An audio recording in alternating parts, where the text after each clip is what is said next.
सभी साथियों को नमस्कार। साथियों, सुगम हिंदी क्लासेज यूट्यूब चैनल में मैं आप सभी का हार्दिक स्वागत अभिनंदन करता हूं। मित्रों, आज हम एक महत्वपूर्ण प्रश्नोत्तरी का अध्ययन करने वाले हैं और प्रश्नोत्तरी हिंदी साहित्य का इतिहास से संबंधित है।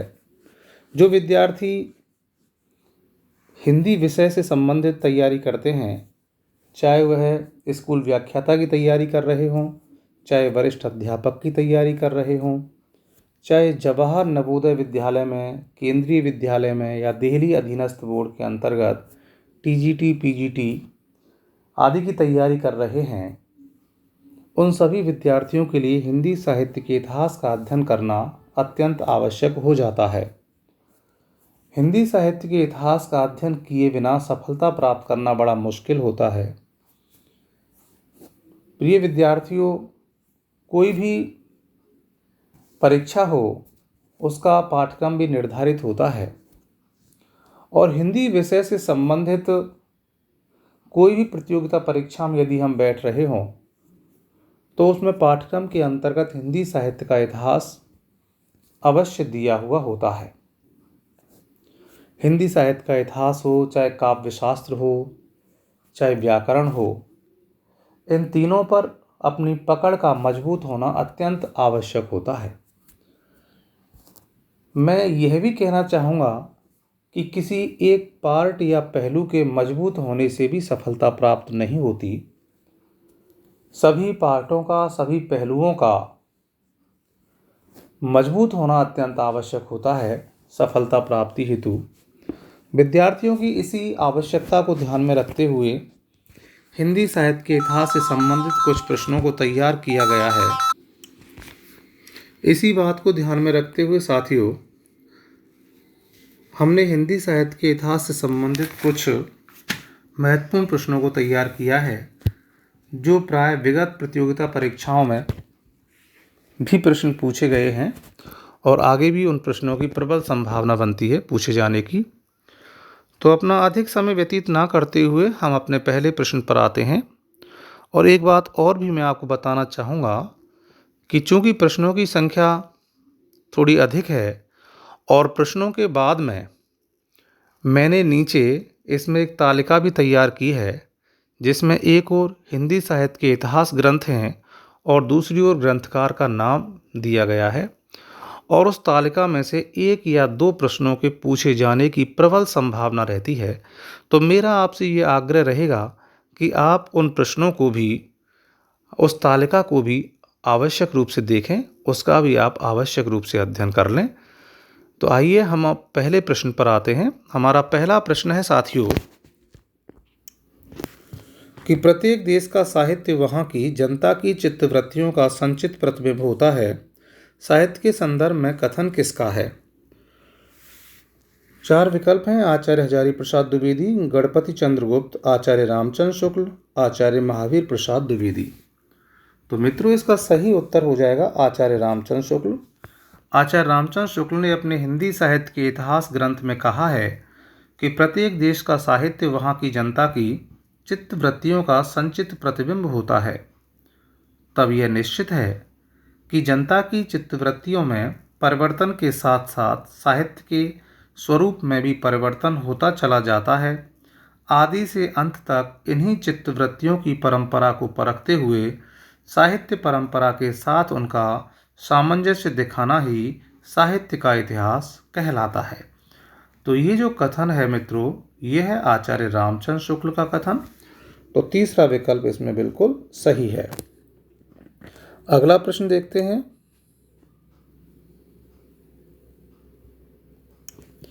अगला प्रश्न है, साहित्य का इतिहास बदलती हुई अभिरुचियों और संवेदनाओं का इतिहास होता है, जिसका सीधा संबंध आर्थिक एवं वैचारिक परिवर्तन से माना जाता है। यह कथन किसका है? तो मित्रों, चार विकल्प हैं: आचार्य रामचंद्र शुक्ल, श्याम सुंदर दास, डॉक्टर धीरेन्द्र वर्मा, डॉक्टर नगेंद्र। बड़ा ही इम्पोर्टेंट कथन है कि साहित्य का इतिहास बदलती हुई अभिरुचियों एवं संवेदनाओं का इतिहास होता है, जिसका सीधा संबंध आर्थिक एवं वैचारिक परिवर्तन से माना जाता है। तो यह जो कथन है यह है डॉक्टर नगेंद्र का। तो इसमें चौथा विकल्प बिल्कुल सही है, आप याद रखेंगे, ऐसी अपेक्षा है। अगला प्रश्न देखते हैं।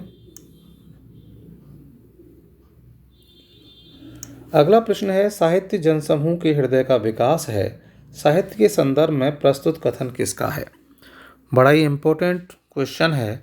साहित्य जनसमूह के हृदय का विकास है, साहित्य के संदर्भ में ये कथन किसका है? 4 विकल्प हैं मित्रों, बाबू गुलाब राय, महावीर प्रसाद द्विवेदी, बालकृष्ण भट्ट, आचार्य रामचंद्र शुक्ल। तो आप बताइए इसमें सही उत्तर क्या होगा? साहित्य जनसमूह के हृदय का विकास है, तो ये कथन है बालकृष्ण भट्ट का। तीसरा विकल्प इसमें बिल्कुल सही है। अब अगले प्रश्न पर चलते हैं। अगला प्रश्न है, ज्ञान राशि के संचित कोश का नाम साहित्य है, कथन किसका है? प्रश्न यह भी इंपॉर्टेंट है कि ज्ञान राशि के संचित कोश का नाम साहित्य है। 4 विकल्प हैं, नलिन विलोचन शर्मा, गणपति चंद्रगुप्त, बालकृष्ण भट्ट, महावीर प्रसाद द्विवेदी। तो ज्ञान राशि के संचित कोश का नाम साहित्य है, कहने वाले आचार्य हैं, विद्वान हैं आचार्य महावीर प्रसाद द्विवेदी। तो चौथा विकल्प इसमें बिल्कुल सही है। अब हम अगले प्रश्न पर चलते हैं। अगला प्रश्न है, निम्न में असंगत कथन आपको बताना है। इतिहास लेखन के प्रति भारतीय दृष्टिकोण आदर्शमूलक रहा। पाश्चात्य इतिहासकार यथार्थवादी दृष्टि से अनुप्राणित हैं। विधेयवादी पद्धति के जनक तीन महोदय माने जाते हैं। शिव सिंह सरोज में कालानुक्रमी पद्धति का प्रयोग किया गया है। तो इसमें मित्रों आपको असंगत कथन का चयन करना है। तो बताइए असंगत कथन कौन सा होगा? पहला विकल्प, इतिहास लेखन के प्रति भारतीय दृष्टिकोण आदर्शमूलक रहा है। ये कथन बिल्कुल सही है। भारतीय दृष्टिकोण इतिहास लेखन के प्रति आदर्शमूलक है। और जो पाश्चात्य दृष्टिकोण रहा है इतिहास लेखन के प्रति, वो यथार्थवादी दृष्टि से अनुप्राणित रहा है। तो ये भी कथन सही है। तो पहला और दूसरा दोनों कथन सही हैं, संगत हैं। विधेयवादी पद्धति के जनक तीन माने जाते हैं, ये कथन भी बिल्कुल सही है। फ्रांसीसी विद्वान तेन महोदय विधेयवादी पद्धति के जनक हैं और इन्होंने साहित्य इतिहास के मूल में 3 तत्व बताए, जाति, वातावरण और क्षण विशेष। शिव सिंह सरोज में कालानुक्रमी पद्धति का प्रयोग किया गया है, ये कथन असंगत है, क्योंकि कालानुक्रमी पद्धति का प्रयोग तो जॉर्ज अब्राहम ग्रियर्सन ने the modern vernacular literature of Hindustan नामक ग्रंथ में किया है और मिस्र बंधुओं ने भी किया है, मिस्र बंधु विनोद में। तो जॉर्ज अब्राहम ग्रियर्सन ने और मिस्र बंधुओं ने कालानुक्रमी पद्धति का प्रयोग किया, जबकि शिव सिंह सेंगर ने और गारसादा तासी ने अपने इतिहास ग्रंथों में वर्णानुक्रमी पद्धति का प्रयोग किया है। इसका मतलब चौथा विकल्प असंगत है। अब हम अगले प्रश्न पर चलते हैं।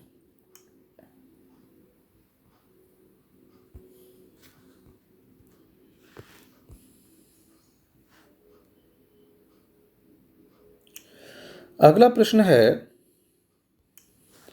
गारसादा तासी द्वारा लिखित हिंदी साहित्य के इतिहास के विषय में कौन सा कथन असत्य है?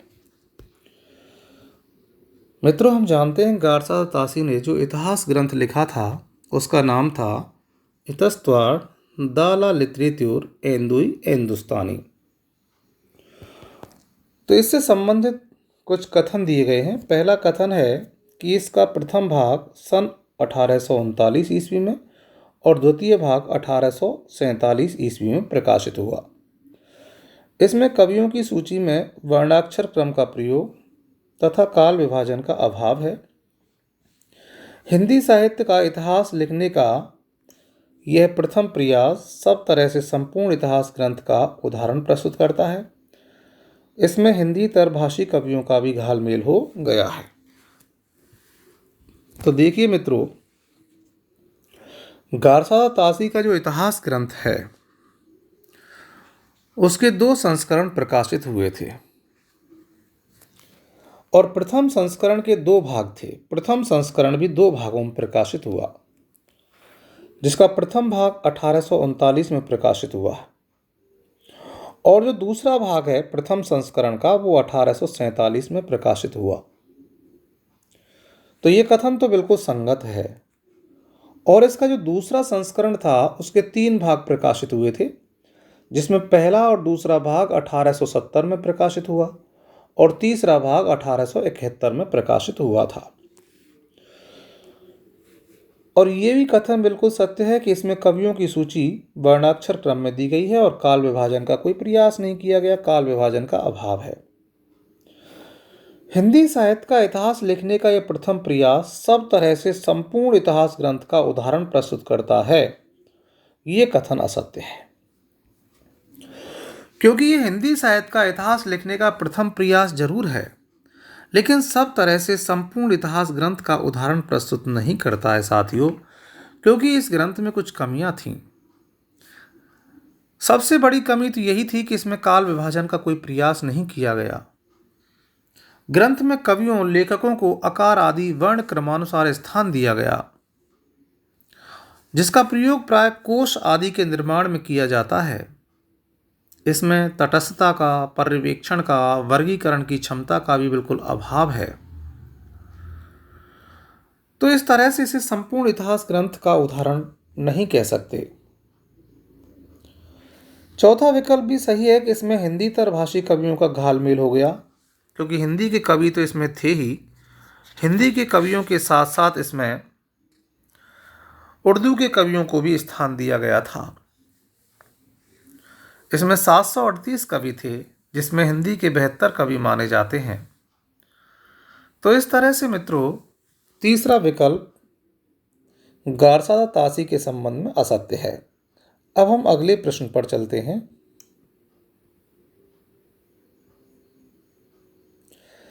अगला प्रश्न है, सन 1888 में एशियाटिक सोसाइटी ऑफ बंगाल की पत्रिका के विशेषांक के रूप में हिंदी साहित्य के किस इतिहास का प्रकाशन हुआ था? 4 विकल्प हैं। Mishra Bandhu Vinod, the modern vernacular literature of Hindustan, Shiv Singh Saroj, Hindi साहित्य का बृहद इतिहास।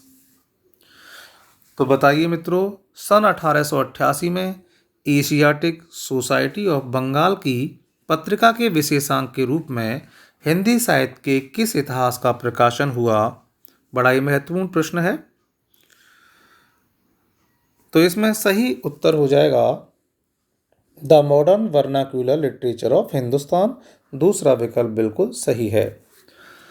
सर जॉर्ज अब्राहम ग्रियर्सन ने the modern vernacular literature of Hindustan Hindi साहित्य का प्रथम इतिहास ग्रंथ माना जाता है। ये लिखा, ये मूलतः अंग्रेजी भाषा में लिखा गया था और डॉक्टर किशोरीलाल गुप्त के अनुसार तो sir George Abraham Grierson Hindi साहित्य के प्रथम वास्तविक इतिहासकार भी कहे जाते हैं।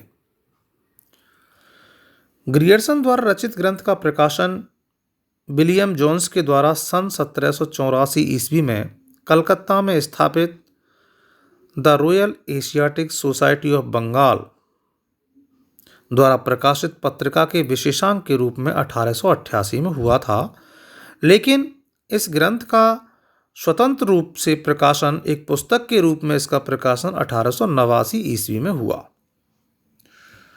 तो ये इसके संबंध में आपको याद रखना है कि 1888 में एशियाटिक सोसाइटी ऑफ बंगाल की पत्रिका के विशेषांक के रूप में ये प्रकाशित हुआ और स्वतंत्र पुस्तक के रूप में 1889 ईस्वी में इसका प्रकाशन हुआ था। और प्रोफेसर नलिन विलोचन शर्मा ने जॉर्ज अब्राहम ग्रियर्सन के विषय में लिखा है, जो आपको याद रखना है। ये कहते हैं कि हिंदी के विधेयवादी साहित्य के इतिहास के आदिम प्रवर्तक शुक्ल जी नहीं है, बल्कि ग्रियर्सन है। इसका मतलब ग्रियर्सन को प्रोफेसर नलिन विलोचन शर्मा हिंदी के विधेयवादी साहित्य के इतिहास के आदिम प्रवर्तक मान करके चलते हैं, शुक्ल जी को मान करके नहीं चलते। ये मान के चलते हैं ग्रियर्सन ने शुक्ल जी से भी पहले हिंदी साहित्य के इतिहास में विधेयवादी पद्धति का प्रयोग किया है और वो इसके आदिम प्रवर्तक कहे जाते हैं। अब हम अगले प्रश्न पर चलते हैं। अगला प्रश्न है कि आचार्य रामचंद्र शुक्ल प्रणीत साहित्य के इतिहास में सर्वाधिक विवादास्पद काल कौन सा रहा? तो ये सर्वविदित है और सभी जानते भी हैं। इसमें सही उत्तर है वीरगाथा काल, जो सर्वाधिक विवादास्पद रहा। अगला प्रश्न देखते हैं। अगला प्रश्न है कि आचार्य रामचंद्र शुक्ल के साहित्य इतिहास की पूर्वाग्रह युक्त मान्यताएं क्या थीं? भाई, भक्ति आंदोलन को आचार्य रामचंद्र शुक्ल ने तदयुगीन निराशा की देन माना। ये कथन सही है, मान्यता बिल्कुल सही है उनकी। प्रेमाख्यान परंपरा सूफी मसनवियों से अनुकृत मानी है, तो ये भी सही है, ऐसा शुक्ल जी ने माना है। संत मत पर शुक्ल जी इस्लाम के एकेश्वरवाद का भी प्रभाव मान करके चलते हैं, तो इसका मतलब ये भी सही है। तो चारों विकल्प इसमें सही हो जाएंगे। इंपॉर्टेंट प्रश्न है, आचार्य रामचंद्र शुक्ल के साहित्य इतिहास की पूर्वाग्रह युक्त मान्यताएं क्या रही हैं? पहला विकल्प बिल्कुल सही हो गया कि भक्ति आंदोलन को वे तदयुगीन निराशा की देन मानते हैं, प्रेमाख्यान परंपरा सूफी मसनवियों से अनुकृत मानी है, और संत मत पर इस्लाम के एकेश्वरवाद का प्रभाव ये मान करके चलते हैं। तो चारों ही विकल्प बिल्कुल सही हैं। अगला प्रश्न, मैं इस्लाम के महत्व को भूल नहीं रहा हूं, लेकिन जोर देकर कहना चाहता हूं कि अगर इस्लाम ना आया होता तो भी इस साहित्य का रूप 12 आना वैसा ही होता जैसा आज है। यह कथन किसका है? बड़ा इंपॉर्टेंट प्रश्न है साथियों। चार विकल्प हैं, आचार्य रामचंद्र शुक्ल, हजारी प्रसाद द्विवेदी, श्याम सुंदर दास और बाबू गुलाब राय। बताइए सही आंसर क्या हुआ? तो साथियों, इसका सही आंसर है आचार्य हजारी प्रसाद द्विवेदी। आचार्य हजारी प्रसाद द्विवेदी ने इसके संदर्भ में कहा था कि मैं इस्लाम के प्रभाव को भूल नहीं सकता हूँ। भक्ति काल के उदय के कारण, कि भक्ति काल का उदय कैसे हुआ, तो उन्होंने कहा कि मैं इस्लाम के प्रभाव को भूल नहीं सकता हूँ, फिर भी जोर देकर कहना चाहता हूँ यदि भारत में इस्लाम ना आया होता तो भी भक्ति का भारत में जो स्वरूप है वो 12 आना वैसा ही होता जैसा कि आज है। यह कथन आचार्य हजारी प्रसाद द्विवेदी का है। क्योंकि आचार्य हजारी प्रसाद द्विवेदी जी के अनुसार भक्ति आंदोलन भारतीय चिंतन धारा का स्वाभाविक विकास है। वे भक्ति आंदोलन को भारतीय चिंतन धारा का स्वाभाविक विकास मान करके चलते हैं। आचार्य रामचंद्र शुक्ल ने कहा था कि भाई भक्ति काल का जो उदय हुआ है वो इस्लाम के प्रभाव के कारण हुआ है। उन्होंने लिखा कि एक हताश निराश हिंदू जनता की मनोवृत्ति का परिणाम भक्ति है। देश में मुसलमानों का राज्य प्रतिष्ठित हो जाने के कारण हिंदू जनता के हृदय में गौरव, गर्व और उत्साह के लिए अवकाश न रह गया था। हिंदू जनता के सामने उनके इष्ट आराध्य देवों की मूर्तियां तोड़ी जाती थीं, उपास्य पुरुषों का अपमान किया जाता था, मुस्लिम साम्राज्य दूर तक स्थापित हो गया था, और इतने भारी राजनीतिक उलटफेर के पीछे हिंदू जन समुदाय में घोर उदासी छा गई थी। ऐसा मानना था आचार्य रामचंद्र शुक्ल का। लेकिन आचार्य हजारी प्रसाद द्विवेदी ये मान के चलते हैं कि भक्ति आंदोलन भारतीय चिंतन धारा का स्वाभाविक विकास है। तो ये जो प्रश्न है इसका सही आंसर है आचार्य हजारी प्रसाद द्विवेदी। अगला प्रश्न देखते हैं। सिद्धों और सामंतों की प्रधानता के कारण हिंदी साहित्य के आदिकाल को किसने सिद्ध सामंत काल कहा? तो हिंदी साहित्य के आदिकाल को सिद्ध सामंत काल कहने वाले राहुल सांकृत्यायन, महावीर प्रसाद द्विवेदी, डॉक्टर राम कुमार वर्मा, आचार्य रामचंद्र शुक्ल। तो सही उत्तर है राहुल सांकृत्यायन। राहुल सांकृत्यायन ने हिंदी साहित्य के आदिकाल को सिद्ध सामंत काल कहा है। सिद्ध एवं नाथ साहित्य की काव्य भाषा कौन सी थी? वो आपको बताना है। सिद्ध व नाथ साहित्य की काव्य भाषा कौन सी है? संस्कृत, प्राकृत, अपभ्रंश, खड़ी बोली। तो साथियों, सिद्ध और नाथ साहित्य की काव्य भाषा अपभ्रंश थी। तीसरा विकल्प इसमें बिल्कुल सही है। अगला प्रश्न देखते हैं। अपभ्रंश का वाल्मीकि किसे कहा जाता है? सरहपा को, स्वयंभू को, देवसेन को, गोरखनाथ को। तो अपभ्रंश का वाल्मीकि कहा जाता है स्वयंभू को। दूसरा कथन बिल्कुल सही है, दूसरा विकल्प बिल्कुल सही है। अब अगला प्रश्न देखते हैं। अगला प्रश्न है, अपरूप का कवि किसे कहा गया है? सूरदास को, विद्यापति को, कबीर को, जायसी को? तो बताइए मित्रों, अपरूप का कवि किसे कहा गया है? अपरूप का कवि कहा गया है विद्यापति को। मैं आपकी जानकारी के लिए थोड़ा सा बता दूं, विद्यापति का जन्म 1380 ईस्वी में विस्पी ग्राम में हुआ था, जो दरभंगा जिले में है, बिहार के अंतर्गत। विद्यापति के जो आश्रयदाता रहे वो कीर्ति सिंह, देवी सिंह, भाव सिंह, शिव सिंह, ये इनके आश्रयदाता रहे थे। आलोचकों की दृष्टि में अगर विद्यापति को देखा जाए तो आचार्य रामचंद्र शुक्ल ने विद्यापति के संदर्भ में कहा है, जो बहुत इम्पोर्टेंट है, कि आध्यात्मिक रंग के चश्मे आजकल बहुत सस्ते हो गए हैं। उन्हें चढ़ाकर जैसे कुछ लोगों ने गीत गोविंद के पदों को आध्यात्मिक संकेत बताया है, वैसे ही विद्यापति के इन पदों को भी। तो इस कथन को आप याद रखेंगे। आध्यात्मिक रंग के चश्मे वाली बात कही है आचार्य रामचंद्र शुक्ल ने। तो डॉक्टर बच्चन सिंह ने विद्यापति को अपरूप का कवि भी कहा है।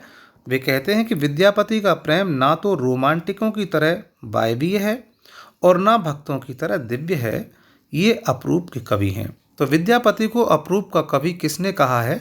ये कहा है डॉक्टर बच्चन सिंह ने। आपको अच्छे से याद रखना है कि बच्चन सिंह जी विद्यापति के संदर्भ में कहते हैं कि ये अपरूप के कवि हैं, और आचार्य रामचंद्र शुक्ल ने आध्यात्मिक रंग के चश्मे वाली बात कही है। तो इस तरह से आप इन दोनों ही कथनों को ढंग से देख लें। अगला प्रश्न देखते हैं।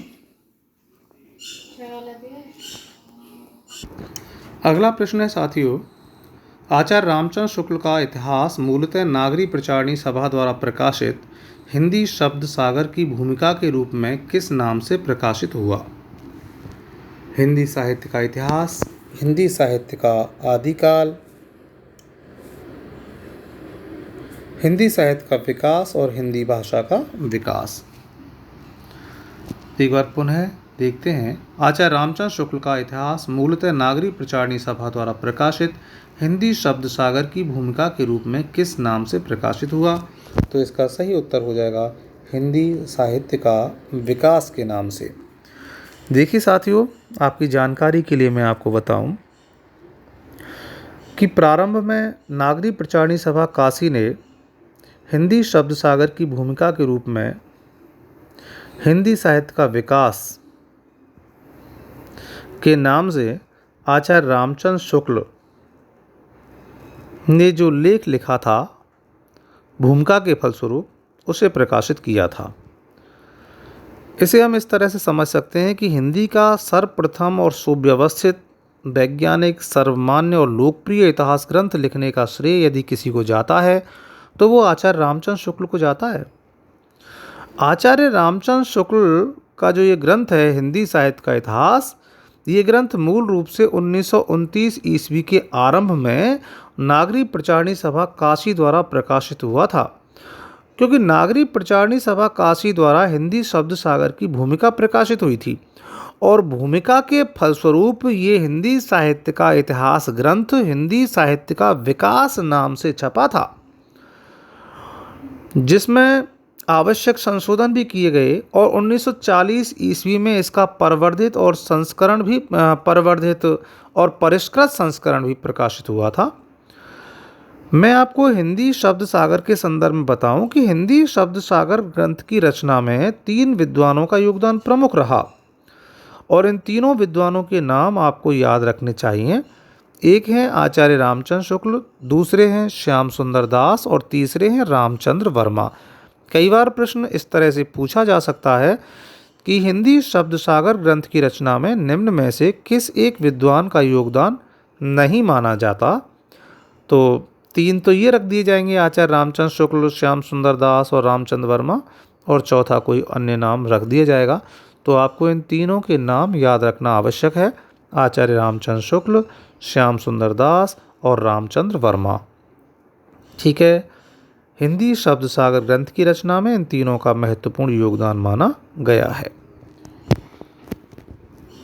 तो इस 15वें प्रश्न का सही उत्तर हो गया हिंदी साहित्य का विकास, क्योंकि हिंदी शब्द सागर की भूमिका के फलस्वरूप हिंदी साहित्य का विकास के नाम से सबसे पहले ये छपा था और बाद में इसे स्वतंत्र पुस्तक के रूप में आचार्य रामचंद्र शुक्ल ने हिंदी साहित्य का इतिहास नाम से प्रकाशित करवाया था। तो प्रारंभ में तो ये हिंदी साहित्य का विकास नाम से ही प्रकाशित हुआ। अगला प्रश्न देखते हैं। अगला प्रश्न है, हिंदी साहित्य के इतिहास संबंधी प्रमुख ग्रंथ और ग्रंथकारों के संबंध में असंगत कथन आपको बताना है। तो पहला है हिंदी साहित्य और संवेदना का विकास, ये डॉक्टर रामस्वरूप चतुर्वेदी का। हिंदी साहित्य का वैज्ञानिक इतिहास डॉक्टर गणपति चंद्र गुप्त का। आधुनिक हिंदी साहित्य नंद दुलारी वाजपेयी का। हिंदी साहित्य का ओझल नारी इतिहास डॉक्टर नीलाभ का। तो बताइए असंगत कौन सा है। तो देखिए साथियों, हिंदी साहित्य और संवेदना का विकास इस ग्रंथ के लेखक हैं, इस पुस्तक के लेखक हैं डॉक्टर रामस्वरूप चतुर्वेदी, बिल्कुल सही कथन है। हिंदी साहित्य का वैज्ञानिक इतिहास लिखने वाले हैं डॉक्टर गणपति चंद्र गुप्त, तो ये भी सही है। आधुनिक हिंदी साहित्य नामक पुस्तक के लेखक नंद दुलारी वाजपेयी हैं, ये भी सही है। और हिंदी साहित्य का ओझल नारी इतिहास नामक जो पुस्तक है, जो ग्रंथ है, ये 2013 में प्रकाशित हुआ है। इसके लेखक हैं नीरजा माधव, नीलाभ नहीं है, नीरजा माधव हैं। इसका मतलब असंगत कथन हो गया चौथा। तो आप याद रखेंगे, हिंदी साहित्य का ओझल नारी इतिहास 2013 में प्रकाशित है, जो लिखा है नीरजा माधव ने। क्योंकि जो नीलाभ ने ग्रंथ लिखा है, उस ग्रंथ का तो नाम है हिंदी साहित्य का मौखिक इतिहास। नीलाभ ने तो हिंदी साहित्य का मौखिक इतिहास लिखा है और हिंदी साहित्य का ओझल नारी इतिहास लिखने वाले हैं नीरजा माधव। तो अगले प्रश्न पर चलते हैं अब हम। निम्न में असंगत बताना है आपको। कबीर का हठयोग नाथ पंथ से विकसित हुआ है। ग्रियर्सन ने कालों का नामकरण एक आधार पर किया है। स्वयंभूकृत पउमचर्यू में श्री राम का चरित्र वर्णित है। आचार्य विश्वनाथ प्रसाद मिश्र ने आदिकाल को वीरकाल कहा। तो बताइए मित्रों, असंगत कथन कौन सा है। तो इसमें असंगत कथन हो जाएगा दूसरा, ग्रियर्सन ने कालों का नामकरण एक आधार पर किया है, ये गलत है। इन्होंने कालों का नामकरण एक आधार पर नहीं किया है। देखिए साथियों, कैसे नहीं किया है, क्योंकि जॉर्ज ग्रियर्सन ने जो काल विभाजन किया है, उसमें सबसे पहले चारण काल के रूप में विभाजित किया हिंदी साहित्य के इतिहास को, जिसका समय 700 से 1300 ईस्वी तक माना इन्होंने। चारण काल के बाद में फिर देखिए, दूसरा जो नामकरण किया है काल विभाजन का, वो है 15वीं शताब्दी का धार्मिक पुनर्जागरण। फिर कर दिया जायसी की प्रेम कविता, फिर कर दिया ब्रज का कृष्ण संप्रदाय, फिर कर दिया मुगल दरबार, फिर तुलसीदास, फिर रीति काव्य कर दिया। तो इस तरह से इन्होंने जो काल विभाजन किया वो एक आधार पर नहीं किया। काल विभाजन विभिन्न आधारों पर इन्होंने किया है। जैसे वीर गाथा काल का चारण काल कर दिया, ठीक है। फिर 15वीं शताब्दी का धार्मिक पुनर्जागरण, फिर जायसी की प्रेम कविता जायसी के नाम पर कर दिया, ब्रज का कृष्ण संप्रदाय कर दिया, फिर मुगल दरबार कर दिया, तुलसीदास कर दिया काल विभाजन, रीति काव्य कर दिया। तो एक आधार पर इन्होंने नामकरण नहीं किया है, ये आप याद रखेंगे। बाकी स्वयंभूकृत जो पउमचर्यू है, श्री राम का चरित्र वर्णित है, श्री राम के चरित्र से संबंधित है पउमचर्यू, रामायण है। आचार्य विश्वनाथ प्रसाद मिश्र ने आदिकाल को वीरकाल कहा है, ये कथन भी बिल्कुल सही है। तो दूसरा कथन इसमें असंगत हो जाएगा। अगला प्रश्न देखते हैं। अगला प्रश्न है, निम्न में असंगत बताइए। महासुखवाद का प्रवर्तन वज्रयान शाखा में हुआ। गोरखनाथ का नाथ पंथ मूल रूप से वज्रयान शाखा का ही एक रूप है। वज्रयानी सिद्धों का लीला क्षेत्र भारत का पूर्वी भाग नहीं था। गोरखनाथ ने हठयोग का प्रवर्तन किया। तो असंगत कथन कौन सा होगा साथियों, देखिए। पहला विकल्प बिल्कुल संगत है कि महासुखवाद का प्रवर्तन वज्रयान शाखा में हुआ था। गोरखनाथ का नाथ पंथ मूल रूप से वज्रयान शाखा का ही एक रूप है। वज्रयानी सिद्धों का लीला क्षेत्र भारत का पूर्वी भाग था, नहीं शब्द का प्रयोग हो जाने से विकल्प असंगत हो गया और गोरखनाथ ने हठयोग का परिवर्तन किया। इसका मतलब पहला, दूसरा और चौथा विकल्प संगत हैं और तीसरा विकल्प क्या है साथियों? असंगत है। अब हम अगले प्रश्न पर चलते हैं। अगला प्रश्न देखिए, निम्न में असंगत कथन आपको बताना है। संदेश रासक पहला धर्मेतर रास ग्रंथ है। धर्मेतर का मतलब धर्म से इतर, धर्म से हटकर। संदेश रासक एक खंड काव्य है जिसमें विक्रमपुर की वियोगिनी के विरह की कथा वर्णित है। राम सिंह जैन साहित्य में सर्वश्रेष्ठ रहस्यवादी कवि कहे जाते हैं। हिंदी मुक्तक काव्य परंपरा का सबसे प्रिय छंद चौपाई है जो आदिकालीन साहित्य की देन माना जाता है। बताइए इसमें असंगत कथन कौन सा है? तो मित्रों इसमें सही उत्तर होगा चौथा विकल्प, क्योंकि हिंदी मुक्तक काव्य परंपरा का सबसे प्रिय छंद चौपाई नहीं है। हिंदी मुक्तक काव्य परंपरा का सबसे प्रिय छंद है दोहा।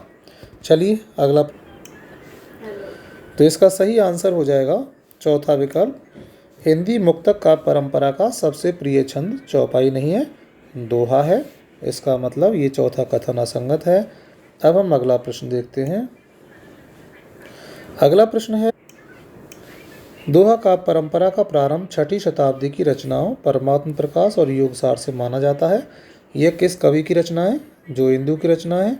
तो पहला विकल्प सही है। अगला प्रश्न देखते हैं। हाँ, इस तरह से प्रिय मित्रों इसमें 20 प्रश्न थे और इन 20 प्रश्नों के बाद में फिर मैंने एक तालिका तैयार की है। यहाँ हिंदी साहित्य इतिहास ग्रंथ और साहित्यकारों की, एक और हिंदी साहित्य के इतिहास ग्रंथ हैं और दूसरी ओर साहित्यकारों के नाम हैं। हम देखते हैं कौन सा इतिहास ग्रंथ कौन से साहित्यकार ने लिखा है। देखिए, इस्तवार दाला लिटरेचर एंदुई हिंदुस्तानी, इसके लेखक कौन है? गारसादा तासी। दूसरा है भाषा काव्य संग्रह। भाषा काव्य संग्रह को लिखने वाले कौन है? महेश दत्त शुक्ल। तीसरा है शिव सिंह सरोज, इसके लेखक कौन है? Shiv Singh Sengar. The modern vernacular literature of Hindustan, ये ग्रंथ किसका है? जॉर्ज अब्राहम ग्रियर्सन का। अगला है हिंदी कोविद रत्नमाला। हिंदी कोविद रत्नमाला को किसने लिखा है? बाबू श्याम सुंदर दास ने। ये आपको याद कर लेने हैं अच्छे से क्योंकि यहाँ से प्रश्न पूछे जाते हैं। अगला देखिए, मिश्र बंधु विनोद और हिंदी नवरत्न के नाम से इन ग्रंथों की रचना करने वाले कौन हैं? मिश्र बंधु। कविता कौमुदी किसकी रचना है? रामनरेश त्रिपाठी की। ब्रज माधुरी सार किसने लिखा है? वियोगी हरि ने। वियोगी हरि। अगला है हिंदी साहित्य विमर्श। हिंदी साहित्य विमर्श के लेखक हैं पद्मलाल पुन्नालाल बख्शी। हिंदी के मुसलमान कवि, रचना किसकी है? गंगा प्रसाद सिंह की। सुकवि सरोज किसने लिखा है? गौरी शंकर द्विवेदी ने। हिंदी साहित्य का इतिहास ग्रंथ के लेखक आचार्य रामचंद्र शुक्ल हैं। अगला है हिंदी भाषा और साहित्य, ये लिखा है डॉक्टर श्याम सुंदर दास ने। हिंदी भाषा और उसके साहित्य का विकास, ये लिखा है अयोध्या सिंह उपाध्याय ने। हिंदी साहित्य का विवेचनात्मक इतिहास, ये लिखा है सूर्यकांत शास्त्री ने। अगला है हिंदी साहित्य का इतिहास, डॉक्टर रमाशंकर शुक्ल रसाल ने। ध्यान रहे हिंदी साहित्य का इतिहास नाम से आचार्य रामचंद्र शुक्ल ने भी लिखा है और डॉक्टर रमाशंकर शुक्ल रसाल ने भी लिखा है। आधुनिक हिंदी साहित्य का इतिहास, इसको लिखने वाले कृष्ण शंकर शुक्ल हैं। अगला है मॉडर्न हिंदी लिटरेचर, इसको लिखा है डॉक्टर इंद्रनाथ मदान ने। हिंदी साहित्य की रूपरेखा, राजस्थानी भाषा और साहित्य, राजस्थानी पिंगल साहित्य, इन तीनों ग्रंथों के लेखक हैं पंडित मोतीलाल मेनारिया। ध्यान रखें, राजस्थानी साहित्य की रूपरेखा, राजस्थानी भाषा और साहित्य, राजस्थानी पिंगल साहित्य, मोतीलाल मेनारिया। अगला देखिए, अगला हिंदी साहित्य की भूमिका, हिंदी साहित्य उद्भव और विकास, हिंदी साहित्य का आदिकाल। इन तीनों महत्वपूर्ण ग्रंथों के लेखक हैं आचार्य हजारी प्रसाद द्विवेदी, अच्छे से याद करने हैं। हिंदी साहित्य की भूमिका, हिंदी साहित्य उद्भव और विकास और हिंदी साहित्य का आदिकाल। अगला है खड़ी बोली हिंदी साहित्य का इतिहास। इसके लेखक कौन है? खड़ी बोली हिंदी साहित्य का इतिहास, इसको लिखा है ब्रज रत्न दास ने। संत साहित्य के लेखक हैं भुवनेश्वर नाथ मिश्र माधव। अगला है आधुनिक हिंदी साहित्य। आधुनिक हिंदी साहित्य को लिखा है डॉक्टर लक्ष्मी सागर वार्ष्णेय ने। आधुनिक हिंदी साहित्य का विकास किसने लिखा है? डॉक्टर श्री कृष्ण लाल ने। अगला है हिंदी साहित्य की प्रवृत्तियाँ। हिंदी साहित्य की प्रवृत्तियाँ ये लिखा है डॉक्टर जय किशन प्रसाद खंडेलवाल ने। ए स्केच ऑफ हिंदी लिटरेचर, इसको लिखने वाले एडविन ग्रीव्स हैं। पुरातत्व निबंधावली हिंदी काव्यधारा, इसको लिखने वाले राहुल सांकृत्यायन हैं। हिंदी साहित्य का वैज्ञानिक इतिहास लिखा है डॉक्टर गणपति चंद्र गुप्त ने। हिंदी साहित्य का अतीत और वांग्मय विमर्श के लेखक हैं आचार्य विश्वनाथ प्रसाद मिश्र। हिंदी साहित्य और संवेदना का विकास के लेखक हैं डॉक्टर राम स्वरूप चतुर्वेदी, इम्पोर्टेंट है। साहित्य का इतिहास दर्शन, इसको लिखने वाले हैं डॉक्टर नलिन बलोचन शर्मा। अगला देखिए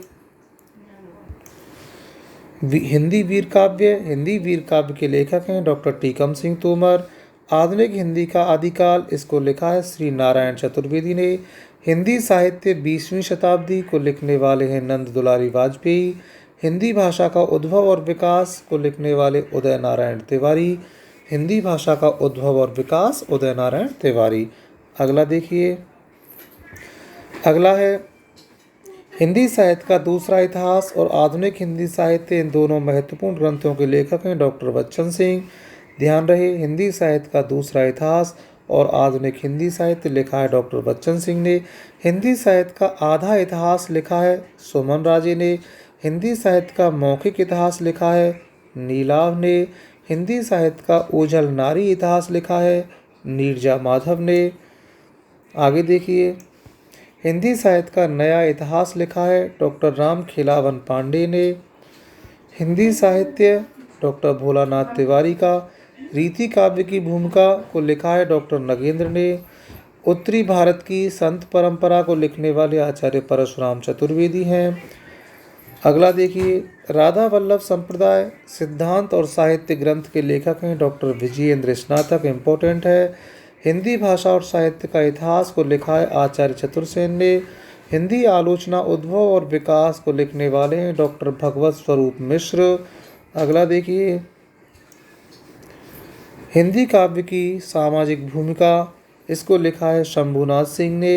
हिंदी साहित्य का आलोचनात्मक इतिहास लिखने वाले डॉक्टर राम कुमार वर्मा। हिंदी साहित्य का उद्भव काल लिखा है डॉक्टर वासुदेव सिंह ने। इस तरह से साथियों हमने हिंदी साहित्य के इतिहास ग्रंथ और उनके ग्रंथकारों के नाम देखे। एक तालिका आपके लिए तैयार की गई है, इसका बार बार अध्ययन करें क्योंकि एक दो प्रश्नों का आना निश्चित रूप से इस तालिका में से तय है। तो अच्छे से आप इन इतिहास ग्रंथ और ग्रंथकारों के नामों को याद रखें। धन्यवाद मित्रों, आपने वीडियो पूरा देखा और निश्चित रूप से ये वीडियो आपके लिए काम आएगा, उपयोगी सिद्ध होगा। आपकी जो तैयारी है, तैयारी में चार चांद लगाएगा, आपकी तैयारी भी सुदृढ़ होगी। सभी को धन्यवाद। राधे राधे, जय श्री कृष्णा, जय हिंद, जय भारत।